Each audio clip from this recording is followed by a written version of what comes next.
This live chat works. Doing this live outdoors. As you can see how cold it is. I'm in Gatlinburg, Tennessee. It's about what, 8 degrees. It's snowing. If you check my IG, you'll see the pictures in the video that I did out here in our cabin. Huge cabin. Incredible cabin. But trying this live chat out. And yes sir. What up, Jackson?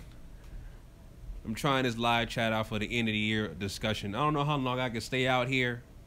But I wanted to experience the outdoors in the snow in Gatlinburg. It's great to be out here. So this is good stuff, man. Good stuff. We just got here yesterday. It took us about 14 hours to drive. You know, I'm in Miami, so drove from Miami to Gatlinburg, Tennessee. 14 hours. I do not recommend that. All right, but it was a good experience nonetheless. Good experience. But real quick, I wanted to talk about, first of all, Happy New Year to you guys. We ended the year off in 2017, going to 2018. 2017, I must say, was the year for white supremacy. Those are just facts. You know, we got Donald Trump in office. He is ruling with an iron fist, and he has the backing of white supremacy behind him. You know, the thing about it is that there's so many avenues that collectively that black people could have done, you know, systematically. I'm talking about against Donald Trump, aka Clockwork Orange. I like to call him Clockwork Orange, because he's a criminal, a thief, a liar. If you watch the movie A Clockwork Orange, you know what I'm talking about. All of those things into one. But this is so many things that we could have done better this year against this guy, and we failed miserably. And it's just so blatantly obvious. This guy hates black people. So blatantly obvious. You know, he goes against the NFL. Calls black players sons of bitches. Black players, aka the slaves, they quote unquote revolt by locking arms because the slave owners told them to. You know? And that kind of thing. It's just a lot of things right now. I mean, that we could have done much better collectively, you know, as a group, man. I'm just trying to collect my thoughts to see what else, besides obviously the big elephant in the room, which is Donald Trump, Clockwork Orange. But you know, overall, like I said, this was the year for white supremacy, you know, straight up. What up, Daryl? How you doing, man? Yeah, this was the year for white supremacy. Bottom line, you know, we have done things in a small level to try to better ourselves collectively, but the ultimate W was white supremacy, and it shows that they ruled in the iron fist. There was a report that I saw, I think it was yesterday, that black families today make less money than they did in the early 2000s. You know. So collectively, we're still in the bottom of the totem pole, and we're going down lower and lower and lower and lower and lower. All right. But the title of the video, I titled it "Pro-Blacks Will Never Be Taken Seriously," right? And the reason why I titled it is because pro-blacks, whether you want to identify yourself as pro-black or not, you know, I consider myself pro-black. But in order for us to be taken seriously, we have to threaten the very foundation of white supremacy, and that's economics. And there were, as far as I know right now, off the top of my head, there's 2 people that did that challenged white supremacy, and they died. Number one was Johnny Cochran. He had a plan for reparations. He had a great plan for reparations to get money and to buckle the system of white supremacy, and he died. Number two was Muammar Gaddafi, when he had the plan to use Pan-African gold dinar currency that would break the system, to shatter the system economically of the US dollar. And he died. Okay? Those two guys there, they challenged the system economically and they died. And you know, with the recent issues with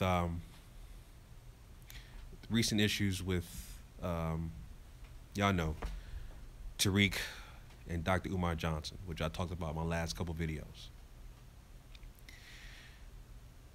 Like I said, these guys have huge followings, to the point where it's almost like two gang leaders going at it and their followers / supporters, you know, and you know, the thing about these guys, right? Tariq and Umar, they have fanatical followers / supporters. These followers / supporters are they would defend these guys right or wrong,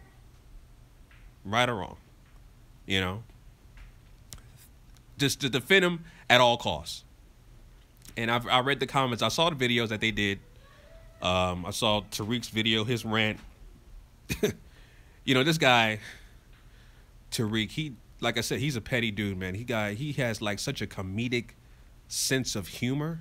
The way that he goes after people, making fun of them, mimicking them, doing memes on his Instagram, just clowning the dude. And these guys in their 40s, pushing 50, threatening each other with physical violence. Dr. Umar Johnson's going on his live stream, talks about, I made Hidden Colors pop off, this, that, and the third. You know what I'm saying? Tariq turns around and says, if it wasn't for Hidden Colors, you would be irrelevant. Then I see the comments of their supporters saying, yes, that's right. Tariq is right. That's right. Dr. Umar Johnson is right. You know? And at the end of the day, these guys are still commenting on a white-owned platform owned by Google on YouTube, right? Their views have hundreds of thousands of views, which are benefiting Google, right? And they're both blaming each other about, yes, I made you popular. I made you popular. And their fans / supporters, fanatic supporters, are going at it. Dr. Umar Johnson's right. Tariq is right. But yet the analytics on their channels are based off of YouTube, which is owned by Google, and the profit margin continues to widen. Continues to widen.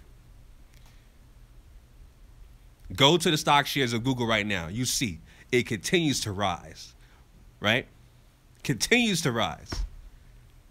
But yet we're still arguing about which one of these quote unquote leaders that we gotta follow, right? Because a lot of people look up to those guys as leaders. But yet these leaders are threatening each other with physical violence. These guys are pushing 40, going on 50. You know? And just like the dude said, somebody left a comment and said, it's two slaves arguing against there's two slaves arguing against each other on a slave ship. That's what it is. You know? That's what it is. So I'm not gonna make this video too long because I can't really do that. I'm outside. I want to experience this outdoors, but I do have children in the house, and we're gonna go prepare for New Year's. But I just wanted to give you guys my thoughts on this year. This was the year for white supremacy. Bottom line, there's really nothing. We've showed little efforts to kind of combat the system, but nothing was done collectively to change the system of white supremacy. Pro-blacks are considered race baiters. If you go on white supremacist websites like stormfront.org, they keep track of what we do. They laugh at us. You know, they laugh at people like us. You know, so we're not taken seriously unless you really challenge the system, like Johnny Cochran, like Muammar Gaddafi. You will not be taken seriously. If you could do something to challenge and buckle the system of white supremacy, like Johnny Cochran and like Muammar Gaddafi, you will not be taken seriously whatsoever. Whatsoever. So, yeah, family, I just wanted to give you guys my thoughts about this end of the year for 2017. Like I said, collectively for black people, collectively as a group for black people, white supremacy continues to reign supreme. We depend on their resources way too much. I'm on their resources right now, you know, on Google. We have to, like I said, you know, I call myself the black separatist. We have to get our own resources in all 9 areas of activity: economics, education, entertainment, labor law, politics, religion, sex, and war. You know, bottom line. Bottom line. But yeah, family, like I said, I'm out here. I'm in Gatlinburg, Tennessee. I'll be out here for about a week, leaving next Saturday for the new year. So I'm bringing in the new year in Gatlinburg, in the snow, in the mountains. I'm about 2,000 feet up in the air, to believe it or not. 2,000 feet on a mountain. So this is a different kind of vibe. Have you never been out to in mountainous places? This is the place to be. All right. I've been to Colorado. Gatlinburg, Tennessee is incredible, man. It's a lot of stuff out here, man, and the weather is just, if you like this kind of weather and this kind of outdoor stuff, this is for you. This is what I like right here. That's why I'm outside right now, as you can see. Let me show you guys. I'm out here in the cabin. It's dark because it's like almost 6 o'clock, but y'all see all this stuff right here? It's about 8 degrees, still snowing. Y'all see the snow on the ground. I'm on the bottom floor. Here's the hot tub. If you follow my Instagram, I gave you guys a little tour of the house I'm staying in. This is the game room right here. All my kids is making a complete mess of the pool table. You know, right there is a theater room and everything right there. So, like I said, I'm outside, and I just love this weather, man. I love it. I love it. This is gorgeous. This is gorgeous. So, anyway, family, those are my quick thoughts on 2017. Like I said, pro-blacks will never be taken seriously unless we really challenge the system economically, like Johnny Cochran and like Muammar Gaddafi. When you do that, you're a martyr because you die for what you believe in. Those 2 guys died.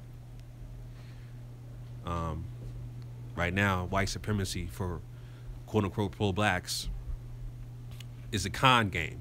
It's an economic. It's a hustle.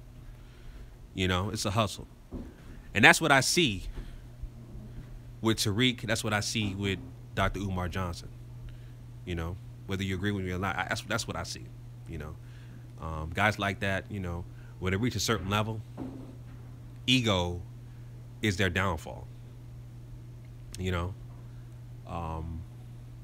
and it becomes a cult following. It becomes idol worship with their followers that they have. You know what I'm saying? So, yeah, those are my thoughts on that, family. I probably will, if I can have some time, I'll do some other videos that I'm out here in Gatlinburg to see what I see out here, as far as, because I'm gonna be out and like visiting different spots as far as tourist spots out here. But I'll probably do a couple other videos if I can, if I have some time, about my experience in Gatlinburg, Tennessee. So, Anyway, family, I'm about to close out. Once again, Happy New Year to you guys. Thank you for joining me on this live stream. Appreciate it, family. All right. Till next time, Chauncey, a.k.a. the Black Separatist, signing out. Peace.